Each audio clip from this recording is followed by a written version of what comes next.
Hello दोस्तों, मैं हूं अलका शुक्ला और मैं आप सभी का स्वागत करती हूं आपके अपने चैनल ट्रिक पॉइंट में। फ्रेंड्स, आज के वीडियो में हम पढ़ने वाले हैं 1857 की क्रांति, जिसे हम भारत का पहला स्वतंत्रता संग्राम भी कहते हैं।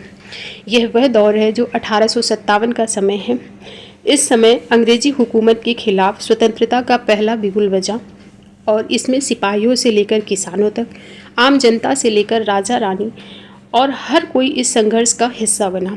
आज हम जानेंगे उस महान विद्रोह की कहानी जिसने भारत की आज़ादी की नींव रखी थी, 1857 की क्रांति की कहानी।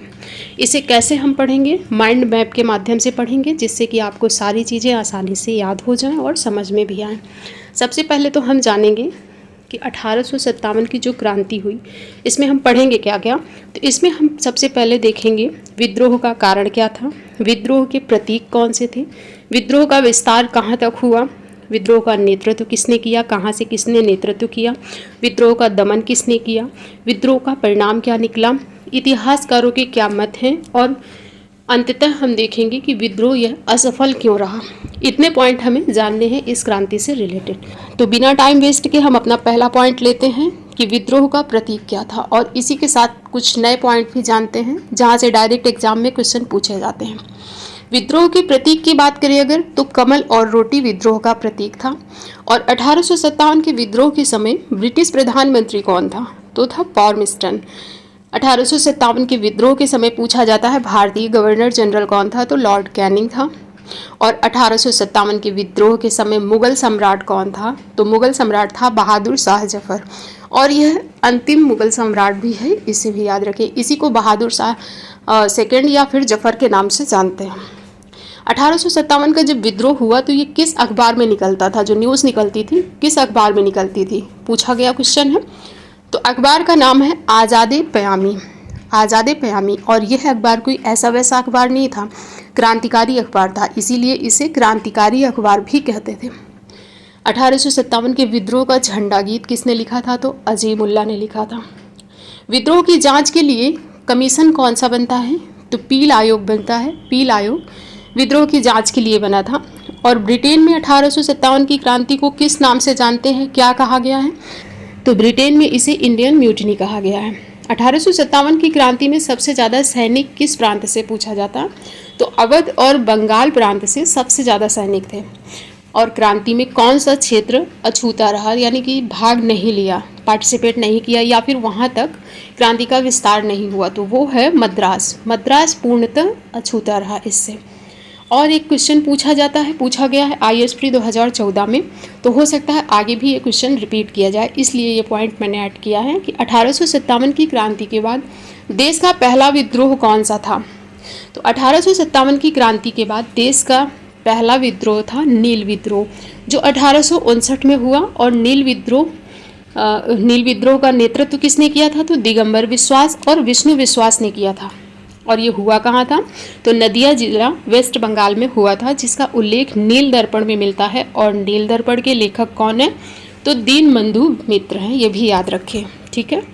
इसके बाद फिर हम लोग देखते हैं कि इतिहासकारों के क्या मत हैं। जो स्वतंत्रता संग्राम है, 1857 की क्रांति कहें या विद्रोह कहें, तो इसमें इतिहासकारों के क्या मत हैं उसको देखते हैं। तो पहला है कि ये भारत का प्रथम स्वतंत्रता संग्राम था। यह किसने कहा? तो यह VD सावरकर जी ने कहा था कि यह भारत का प्रथम स्वतंत्रता संग्राम है। और यहाँ से डायरेक्ट क्वेश्चन पूछे जाते हैं, स्टेटमेंट दे दिया जाएगा और आपसे पूछा जाएगा कि ये किसका स्टेटमेंट है। दूसरा है कि यह एक राष्ट्रीय विद्रोह था। यह किसने कहा? तो यह डिज़रायली ने कहा था। तीसरा है यह पूर्णतः सिपाही विद्रोह था। ये कहा था जॉन लॉरेंस और सीले ने। इसके बाद 1857 का स्वरूप राष्ट्रीय था। ये कहा था अशोक मेहता ने। और यह अंग्रेजों के विरुद्ध हिंदू मुसलमान का षड्यंत्र था। यह किसने कहा था? तो जेम्स आउटरम और विलियम टेलर। ये 5 स्टेटमेंट मोस्ट इंपॉर्टेंट है, इनको आप ज़रूर याद रखें, ठीक है।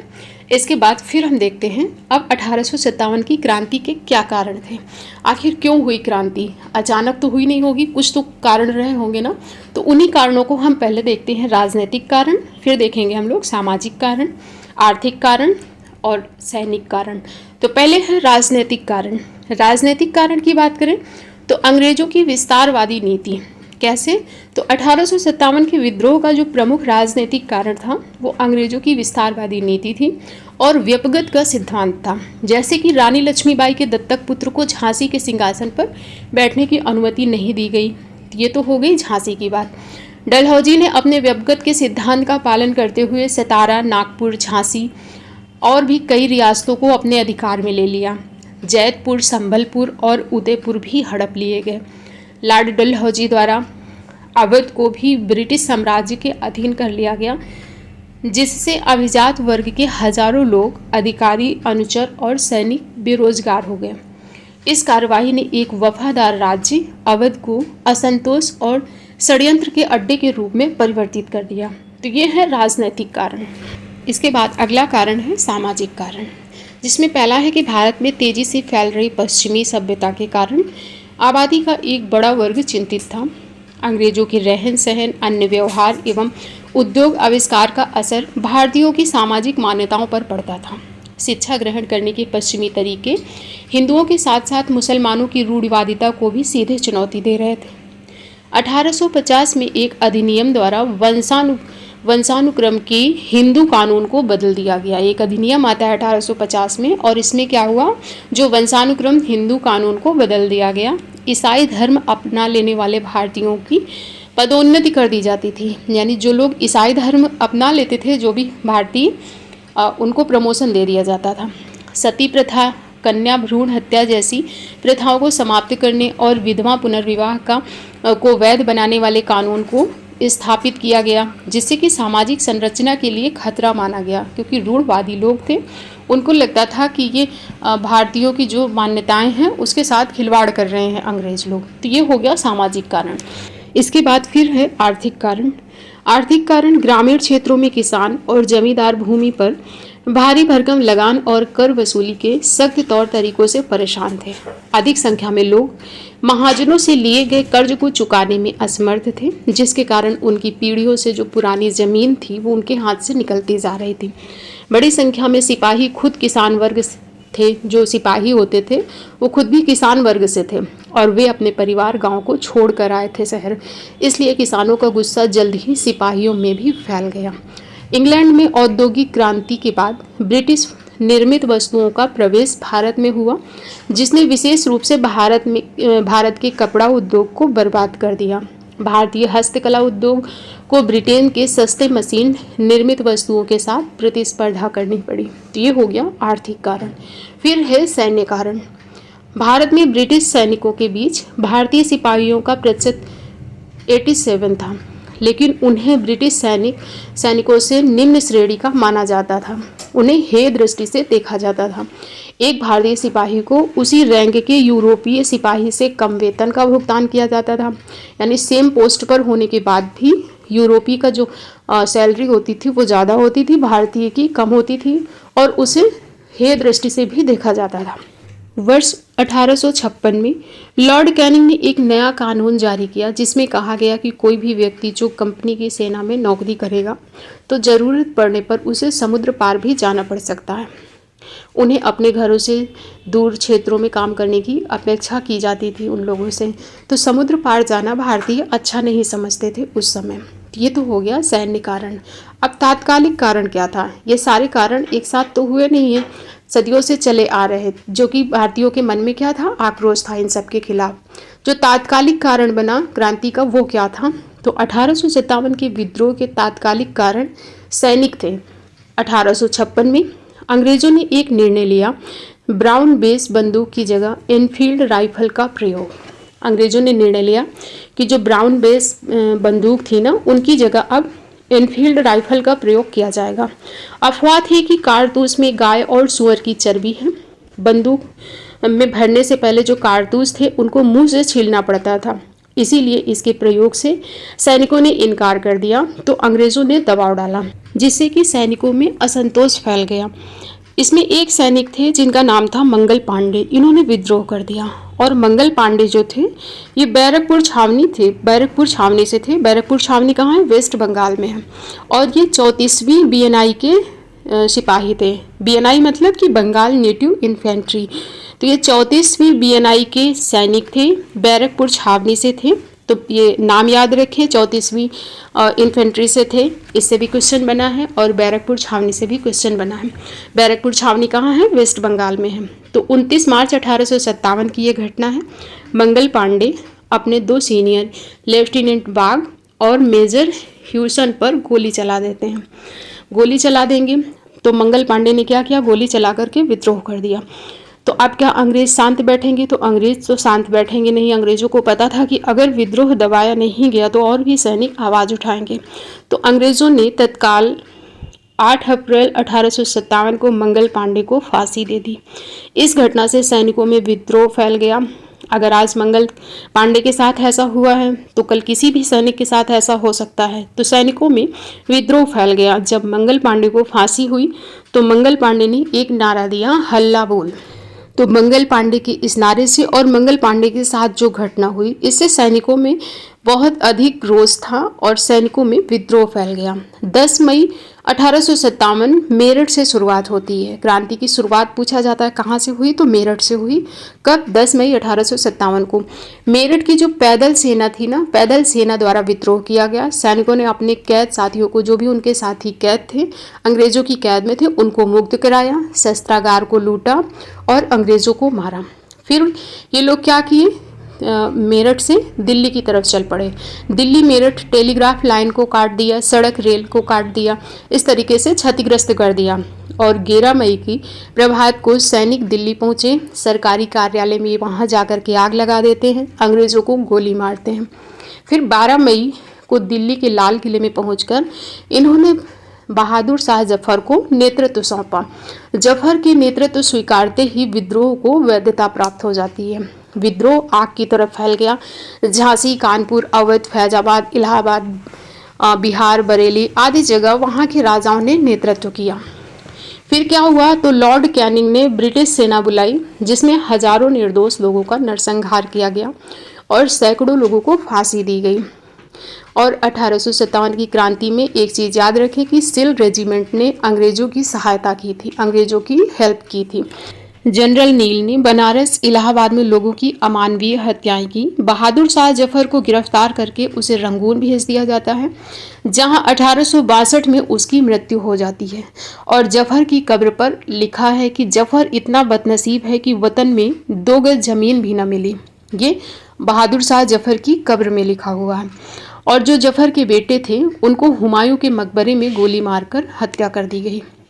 इस प्रकार मुगलों का जो शाही वंश था उसे समाप्त कर दिया गया। और युद्ध के बाद सितंबर 1857 में अंग्रेजों ने पुनः दिल्ली पर अधिकार कर लिया।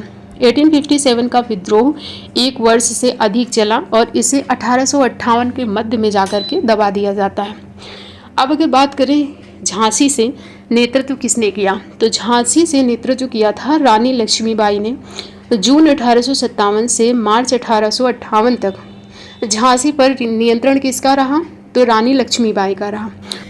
ओरछा के दीवान नत्थे खां झांसी पर विद्रोहियों के विरुद्ध आक्रमण करते हैं, इसे याद रखें। 20 मार्च 1858 को अंग्रेजी सेना ने झांसी को घेर लिया। कर्नल ह्यूरोज के साथ लक्ष्मीबाई और तात्या टोपे ने घमासान युद्ध लड़ा। युद्ध लड़ते हुए ही रानी लक्ष्मीबाई वीर गति को प्राप्त हुई और ह्यूरोज ने कहा कि इन विद्रोहियों में सोई हुई यह रानी अकेला मर्द थी। यह उन्होंने रानी लक्ष्मीबाई की तारीफ में कहा था। किसने? ह्यूरोज ने कहा था। इसके बाद अब हम देखते हैं विद्रोह के केंद्र कौन से थे, नेतृत्वकर्ता कौन थे और जो ब्रिटिश अधिकारी यानी दमन किसने किया था, इसको देखते हैं। इसे हम लोग देखेंगे एक चार्ट के माध्यम से और जो इम्पोर्टेंट पॉइंट जहाँ से होगा वो मैं बताती चलूँगी। सबसे पहले है दिल्ली। यहाँ से डायरेक्ट क्वेश्चन पूछा जाएगा और पूछे भी गए हैं। जैसे आपको दिया जाएगा कि दिल्ली विद्रोह का केंद्र था, यहाँ से नेतृत्व किसने किया था या फिर यहाँ से दमन किसने किया, इस तरह से क्वेश्चन बनते हैं। तो दिल्ली से बहादुर शाह जफर ने नेतृत्व किया था और जो बख्त खां थे इन्होंने सैन्य नेतृत्व किया था। यहाँ से दमन किया था निकलसन एवं हडसन ने। कानपुर की बात करें तो यहाँ से नाना साहब थे और तात्या टोपे लीड कर रहे थे। तात्या टोपे सैन्य नेतृत्व संभाल रहे थे। कानपुर पर पूर्णतः अंग्रेजों ने अधिकार जो किया था गोरखा रेजिमेंट की सहायता से कैंपवेल ने किया था। फिर है अवध। अवध से थी बेगम हजरत महल जो कि नवाब वाजिद अली शाह की पत्नी थी। बेगम हजरत महल, इन्होंने अवध क्षेत्र से लीड किया था। और यहाँ जो विद्रोह का दमन किया था वो किसने किया था, तो हेनरी लॉरेंस, और बाद में फिर कैंपबेल आते हैं। फिर है झांसी, झांसी का भी हमने बता दिया कि रानी लक्ष्मीबाई लीड कर रही थी और दमन किया था किसने, ह्यूरोज ने। इलाहाबाद और बनारस, यहाँ से मौलवी लियाकत अली थे और यहाँ से जो दमन करता थे वो थे कर्नल नील। इसके बाद फिर है जगदीशपुर बिहार, जगदीशपुर बिहार से नेतृत्व किया था कुंवर सिंह ने। और बिहार बॉर्डर पर आजमगढ़ और गाजीपुर वाले क्षेत्र से नेतृत्व किया था अमर सिंह ने। और विद्रोह को दबाया किसने था, विलियम टेलर और बाद में विसेंट आयर ने। फिर है बरेली, बरेली से खान बहादुर खान थे और जो विद्रोह का दमन किया था वो था कैंपबेल, कैंपबेल ने दमन किया। इसके बाद फिर है फैजाबाद, फैजाबाद से कौन लीड कर रहा था, तो मौलवी अहमदुल्ला। मौलवी अहमदुल्ला से एक दो पॉइंट और आप याद रखें। क्वेश्चन पूछा गया है कि 1857 के विद्रोह के समय अंग्रेजों के कट्टर दुश्मन कौन थे, तो वो थे मौलवी अहमदुल्ला। इन्हें ही डंका शाह के नाम से जानते थे और इन पर अंग्रेजों ने 50,000 रुपये का इनाम रखा था। तो ये इनाम वाली बात भी क्वेश्चन कई बार पूछा गया है कि 50,000 रुपये का अंग्रेजों ने किस पर इनाम रखा था, तो मौलवी अहमदुल्ला पर रखा था। और ये लीड कहाँ से कर रहे थे, फैजाबाद से। ठीक है, यहाँ से विद्रोह का दमन किया था कर्नल नील ने। इसके बाद फिर है फतेहपुर, फतेहपुर से अजीमुल्ला ने नेतृत्व किया था और कर्नल नील ने यहाँ से विद्रोह का दमन किया था। इसके बाद फिर है बैरकपुर, बैरकपुर से मंगल पांडे ने, डिटेल में बता दिया मैंने। और फिर है असम, असम को ही कामरूप कहते थे और यहाँ से जो नेतृत्व किया था वो थे दीवान मणिराम दत्त। झांसी, झांसी से रानी लक्ष्मीबाई थी और दमन किया था ह्यूरोज ने। इसके बाद अब हम देखते हैं विद्रोह में किसकी सहभागिता थी और विद्रोह में अंग्रेजों का समर्थन करने वाले राज्य कौन से थे। तो विद्रोह में सहभागिता की बात करें तो आम लोगों का व्यापक समर्थन था इसमें, विशेष रूप से उत्तर पश्चिमी प्रांत और अवध का क्षेत्र, यहाँ पर ज़्यादा समर्थन हुआ था। किसान, महिलाएं, काश्तकार, मजदूर, जमींदार, चर्मकार आदि लोगों ने सक्रिय भूमिका निभाई थी विद्रोह में। अब अगर बात करें विद्रोह में अंग्रेजों का समर्थन करने वाले राज्य, यानी विद्रोह में भारतीयों का साथ न देकर के अंग्रेजों का साथ किसने दिया था, तो पहले तो हैं ग्वालियर के सिंधिया, इंदौर के होलकर, भोपाल के नवाब, जोधपुर के राजा, कश्मीर के महाराजा, हैदराबाद के निजाम और सिख शासकों में पटियाला। ये लोग ऐसे थे, ये ऐसे भारतीय थे जिन्होंने भारतीयों का साथ न देकर के अंग्रेजों का साथ दिया था विद्रोह में। इसके बाद फिर 1857 पर आधारित पुस्तकें हैं जहाँ से क्वेश्चन पूछे जाते हैं। तो 1857 पर आधारित जो बुक है कौन सी है, पहली है फर्स्ट वॉर ऑफ इंडिपेंडेंस, किसकी पुस्तक है, वी.डी. सावरकर की है। फिर है द ग्रेट रिवेलियन, किसकी पुस्तक है, अशोक मेहता की है। इसके बाद college of the Indian mutiny, किसकी पुस्तक है, सर सैयद अहमद खां की पुस्तक है। इसके बाद फिर है 1857, जब सिर्फ 1857 पूछा जाए तो ये हो जाएगी एस.एन. सेन की, 1857 एस.एन. सेन की पुस्तक है। और इसके आगे जब रेवोल्यूशन लग जाएगा ना, रेवोल्यूशन लग जाए तब ये हो जाएगी पी.सी. जोशी की। तो रेवोल्यूशन 1857 किसकी है, वो हो जाएगा पी.सी. जोशी की है। और इसके अलावा एक पुस्तक और है, इम्पॉर्टेंट है, the स्पॉय mutiny and the revolt of 1857, किसकी है, आर.सी. मजूमदार की है।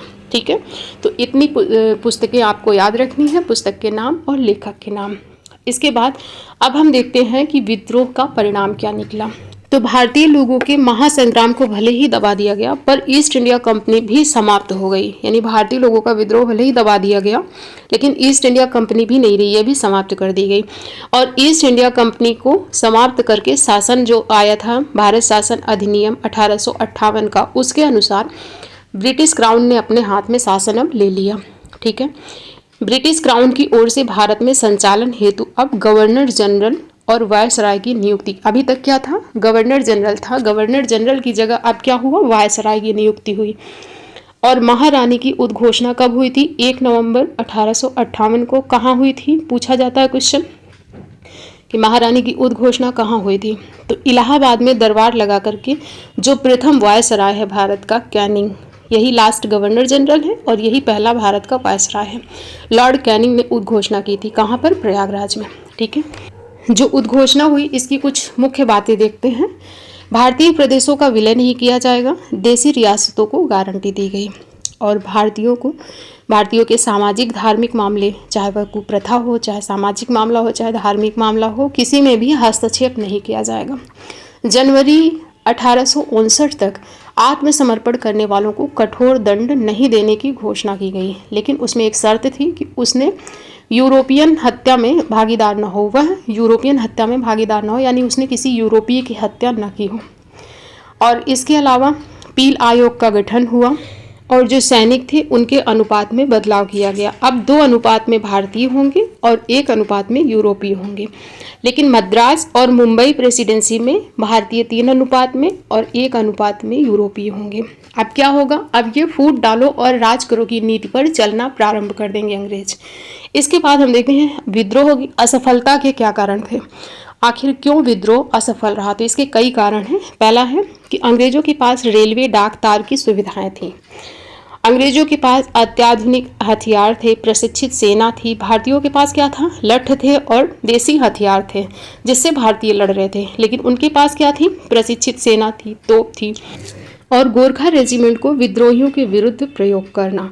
अभी मैंने बताया कि कानपुर पर पूर्णतः नियंत्रण गोरखा रेजिमेंट की सहायता से हुआ था। तो जो गोरखा रेजिमेंट था इसको विद्रोहियों के विरुद्ध प्रयोग किया गया था। और भारतीय राजा रजवाड़ा जो थे इन्होंने अंग्रेजों का साथ दिया था। अधिकतर जो भारतीय राजा रजवाड़े थे इन्होंने अंग्रेजों का साथ दिया था, विद्रोहियों का साथ नहीं दिया था। और इसी पर लॉर्ड कैनिंग का एक कथन भी है, स्टेटमेंट है कि इन राजा रजवाड़ा ने एक बांध की तरह काम किया, वरना सुनामी में सब कुछ तबाह हो जाता और सिंधिया विद्रोहियों के साथ हो जाता तो अंग्रेजों को भारत से भागना पड़ता। ये किसका कथन है, कैनिंग का है। इसके अलावा विद्रोह की सुनिश्चित योजना नहीं थी और ना ही कोई केंद्रीय नेतृत्व था, यानी कोई केंद्रीय नेतृत्व नहीं संभाल रहा था और ना ही कोई सुनिश्चित योजना थी, योजना विहीन विद्रोह था। मध्यम वर्ग ने साथ दिया नहीं था इसमें, और राजा रजवाड़ा जो थे जमींदार थे, जो साथ दिए थे, एक तो अधिकतर साथ नहीं दिए थे और जिन्होंने दिया भी था वो अपने स्वार्थ के लिए साथ दे रहे थे, सामान्य जनता के हित के लिए कोई योजना नहीं थी। ये प्रमुख कारण है विद्रोह की असफलता के। और इसी के साथ हमारा 1857 की विद्रोह की क्रांति का टॉपिक कंप्लीट होता है। वीडियो आपके लिए हेल्पफुल है या नहीं कमेंट करके ज़रूर बताएं और वीडियो को ज़्यादा से ज़्यादा लाइक